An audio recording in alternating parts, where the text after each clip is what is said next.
সবাই রয়েছেন আমার পঞ্চায়েতের মেম্বার ধন্যবাদ জানাই। এখান থেকে এই সাইনবোর্ডগুলো আছে না, দেখা যাচ্ছে। অনুরোধ রাখতে এই 10 তারিখের এই নির্বাচন অত্যন্ত গুরুত্বপূর্ণ নির্বাচন।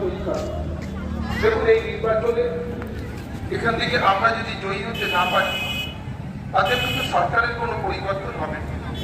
কারণ আপনাদের শতাব্দী রায় আসছে, আর 2026 সাল পর্যন্ত পশ্চিমবঙ্গের মুখ্যমন্ত্রীর নাম মমতা বন্দ্যোপাধ্যায়। আমাদের এখানে আজ অর্থাৎ 2026-এর পরে আবার নির্বাচন হবে, আবার মমতা বন্দ্যোপাধ্যায় 5 বছরের জন্য দায়িত্ব নেবেন, এটা নিশ্চিত। কিন্তু মধুকন্যা ঠাকুরকে জয়ী করবার জন্য আপনাদের কাছে অনুরোধ রাখছে এই কারণে, এবং এই কারণে বলছি গুরুত্বপূর্ণ। এই 2.5 বছর 3 বছর সময় আমি পেয়েছিলাম আপনাদের